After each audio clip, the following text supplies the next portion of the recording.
Picture this. It's 6:47 in the morning. Mark and Dana are standing in their kitchen, the same kitchen they've stood in for 20 years. The coffee's brewing, the dog is at their feet, and Dana is sitting at the counter, laptop open, staring at their retirement account balance. She doesn't say anything at first. She just turns the screen toward Mark. The number isn't catastrophic, but it's not where they thought it would be either. Not at 54, not after 3 decades of working, not after everything they've been through. Mark takes a long sip of his coffee, sets the mug down. We're gonna be okay, right? If you're Gen X, born between 1965 and 1980, now somewhere between 45 and 60 years old, that scene might hit a little close to home. Because here's the truth nobody's putting on a highlight reel. Almost no one in your generation is retiring with $1 million saved. And today, we're going to talk about why, and more importantly, what you can still do about it. Let's start with the number that reframes everything. Only about 3.2% of retired households in the United States have $1 million or more saved in retirement accounts. That's roughly 3 out of every 100 households. And we're talking strictly about 401ks, IRAs, and Roth IRAs, the money that actually funds your daily life when the paychecks stop. Not your house, not your car, not whatever's sitting in a savings account. For Gen X specifically, the median retirement savings sits somewhere around $82,000. That's the middle of the pack. Half of your generation has less than that saved right now, and the clock is not slowing down. That's not a judgment. That's the starting line for this conversation. Here's what the finance influencers on your feed never talk about.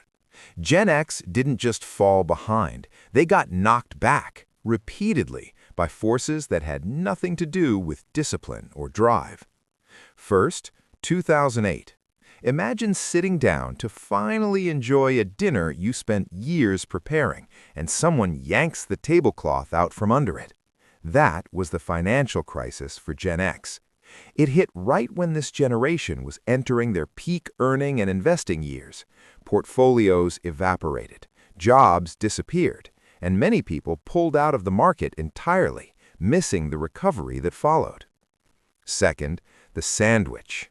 Gen X became the original sandwich generation, raising kids on one side, supporting aging parents on the other, all while trying to squeeze retirement contributions out of a paycheck that was being pulled from both ends.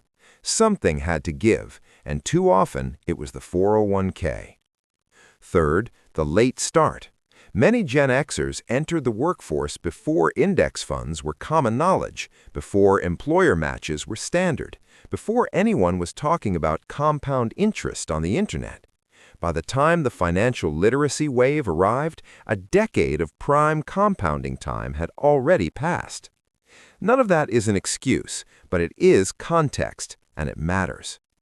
Here's where we flip the script. Think of your retirement account like a flywheel. If you've ever seen one, you know they're brutal to get moving. You push, and it barely rotates. But once it builds momentum, you cannot stop it. That's compounding.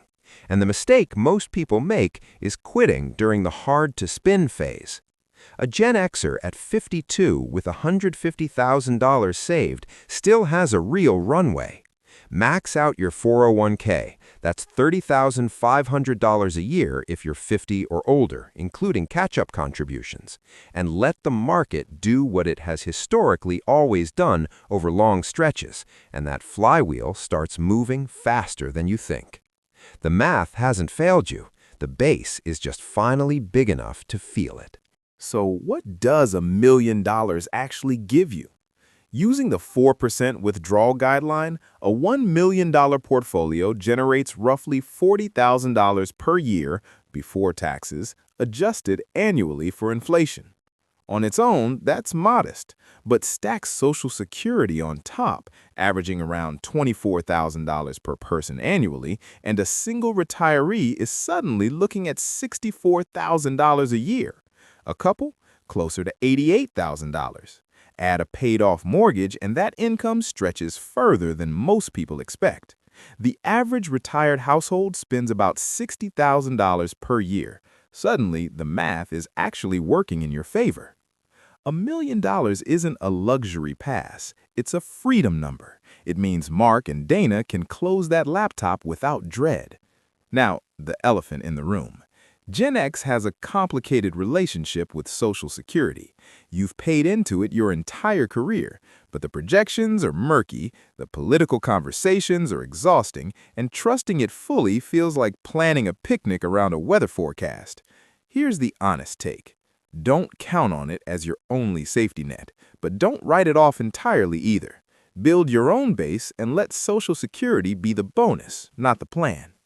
Back to Mark and Dana's kitchen. The number on that screen isn't the end of the story, it's just the current chapter, because $1 million isn't a lottery ticket, it's a flywheel, built from consistent choices, compounded over time, fueled by people who decided that staying the course mattered more than keeping up with everyone else. Gen X survived grunge, dial-up internet, 2 recessions, and a global pandemic. You are not a generation that quits. The flywheel doesn't care how late you started. It only cares that you start. So start, or keep going. Your retirement story isn't written yet.